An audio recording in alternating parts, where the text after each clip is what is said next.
So yes hello everyone. दोस्तों हमारा जो लेक्चर है लेक्चर 3 है लीनियर डिफरेंशियल इक्वेशन का, जिसमें हम लीनियर डिफरेंशियल इक्वेशन को सॉल्व करने के लिए किसी होमोजीनियस इक्वेशन और नॉन होमोजीनियस इक्वेशन की बात कर रहे थे। जिसमें R x is equal to zero होता है वो होमोजीनियस इक्वेशन है, जिसमें R x doesn't equal to zero होता है वो नॉन होमोजीनियस इक्वेशन है। मीन्स इससे जो प्रीवियस 2 वीडियोस थी जिसमें हम बात कर चुके हैं, जब हमारा ऑक्सिलरी इक्वेशन है उसमें जब डिस्टिंक्ट रूट्स होंगे ऑल रियल रूट्स होंगे तब क्या होगा, और जब सेम मल्टीपल रूट्स होंगे तब क्या होगा, और जो थर्ड केस है जिसके बारे में हम आज बात करने वाले हैं लेक्चर 3, उसमें क्या बात करेंगे जब सम इमेजिनरी रूट्स हमारे उस ऑक्सिलरी इक्वेशन से आ रहे होंगे। तो दोस्तों हम आज की वीडियो के लिए इक्वेशन लेंगे d4y by D x to the power 4 minus 4 D cube Y by D X cube plus 8 D two Y by D X square minus 8 D Y by D X plus 4 Y is equal to zero. So दोस्तों यहाँ पे जो zero है, zero किसको denote कर रहा है कि हमारी जो इक्वेशन है, जो हमारी ऑर्डिनरी डिफरेंशियल इक्वेशन है ऑर्डर 4 की, उसका जीरो क्या डिनोट कर रहा है कि हमारी जो इक्वेशन है वो होमोजीनियस इक्वेशन है। मींस होमोजीनियस इक्वेशन में हमारा पर्टिकुलर इंटीग्रल जो पी आई है उसकी वैल्यू क्या होती है, जीरो। मींस यहाँ पे हमारे केवल कॉम्प्लीमेंट्री फंक्शन निकलेगा। तो कॉम्प्लीमेंट्री फंक्शन निकालने के लिए फर्स्ट ऑफ ऑल हम इस इक्वेशन को कन्वर्ट करेंगे एक इक्वेशन में, जिससे कि हम रूट्स फाइंड आउट कर सके। सो यहाँ पे y is equal to e to the power mx put कर दूंगा मैं इस इक्वेशन में। तो हमारे पास y is equal to e to the power mx का जब हम डिफरेंशिएशन करेंगे तो फर्स्ट डिफरेंशिएशन क्या आ जाएगा, dy by D x m e to the power mx। Second differentiation क्या आ जाएगा, m square e to the power mx। And third differentiation क्या आ जाएगा, m cube e to the power mx। इसी तरह से जब हम फर्दर डिफरेंशिएशन करेंगे तो d4y by D x to the power 4 के लिए क्या आ जाएगा हमारे पास, m की पावर 4 ई की पावर mx। ओके तो अब इन सभी वैल्यूज को मैं इक्वेशन 1 में सब्सटीट्यूट करूंगा तो क्या आएगा मेरे पास, m की power 4 minus 4m cube plus 8m square minus 8m plus 4, और साथ में e की पावर mx आएगा जिसको कि मैं यहाँ पे कॉमन ले चुका हूँ। ठीक है, तो यहाँ से जब मैं इसको फर्दर सिंप्लीफाई करूंगा तो मेरे पास क्या इक्वेशन आ जाएगी, m की power 4 minus 4m cube plus 8m square minus 8m plus 4। तो दोस्तों यहाँ पे हमें फर्स्ट ऑफ ऑल जो काम करना होगा वो क्या होगा कि इसके हमें रूट्स निकालने।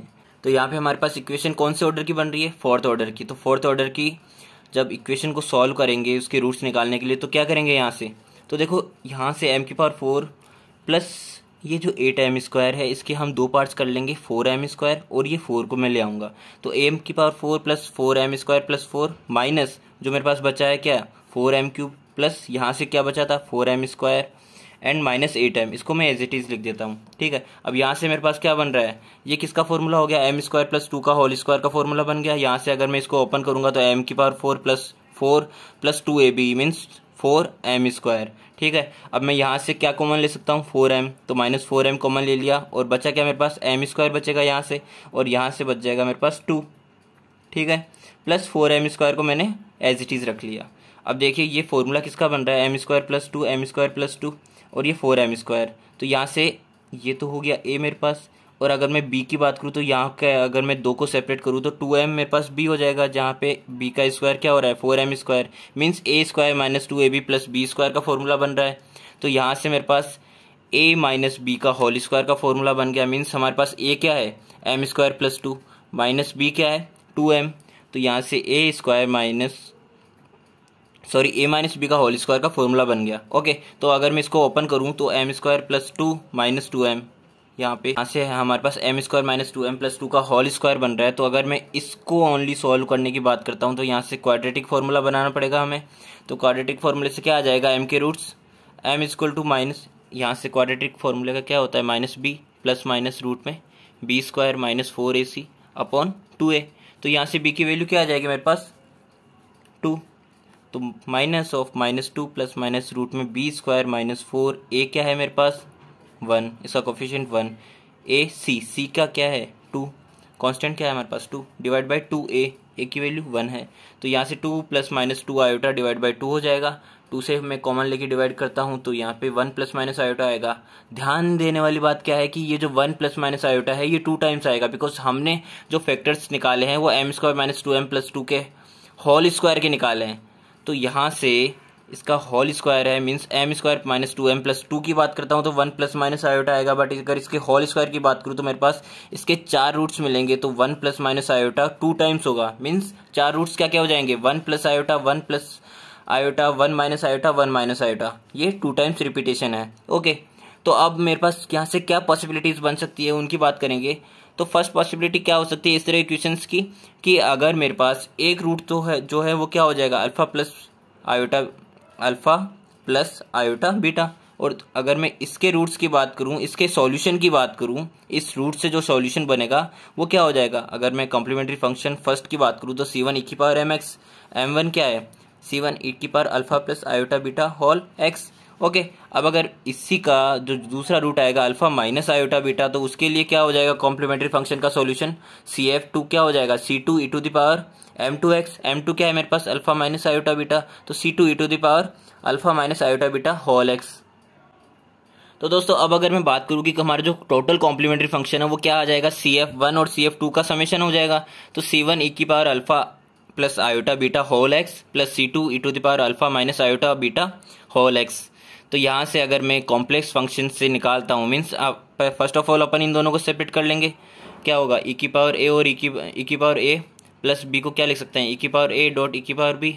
ठीक है, तो यहाँ से c1 e की power alpha x dot multiply e to the power iota beta x plus c2 e to the power alpha x multiply e to the power iota beta x. तो यहाँ से अगर मैं कॉम्प्लेक्स फंक्शंस की बात करूँ तो इसको हम कैसे ओपन कर सकते हैं, यहाँ से e की पावर अल्फा एक्स और e की पावर अल्फा एक्स कॉमन आ जाएगा बाहर, और c1 यहाँ पे कॉस बीटा एक्स की फॉर्म में आ जाएगा, प्लस आयोटा के लिए क्या आ जाएगा साइन साथ में। इसी तरह से अगर मैं c2 के साथ में बात करूँ तो e की पावर अल्फा एक्स तो हमने बाहर ले लिया, e की power iota beta x minus का है, मीन्स यहाँ पर हम ओपन करेंगे तो क्या हो जाएगा cos beta x minus iota sine beta x. तो यहाँ से अगर मैं कॉस बीटा एक्स को कॉमन लेता हूँ तो मेरे पास क्या आ जाएगा c1 plus c2 cos beta x. ठीक है, और अगर मैं आयोटा साइन बीटा एक्स की बात करूँ तो क्या कॉमन आ जाएगा c1 माइनस c2। ठीक है, अब ये तो हमारी बात हुई कि जब हम इस तरह से एक बार रिपीटेशन होए तब क्या होगा।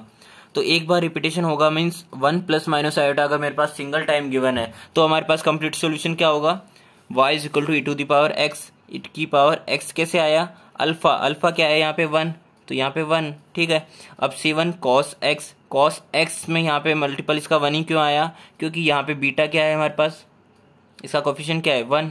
Okay, plus c2 sin x। ठीक है, यहाँ पे मल्टीपल दोनों का सेम रहेगा। अब हमारा जो एक्चुअल क्वेश्चन है जिसमें इसकी 2 टाइम्स रिपीटेशन है, तो 2 times repetition 1 plus minus iota की जो है उसके लिए 2 टाइम्स रिपीटेशन के लिए क्या हो जाएगा c1 plus x c2, because 2 times repetition है तो c1 प्लस एक्स c2। अगर ये 3 टाइम्स होता c1 plus x c2 plus x square c3 होता।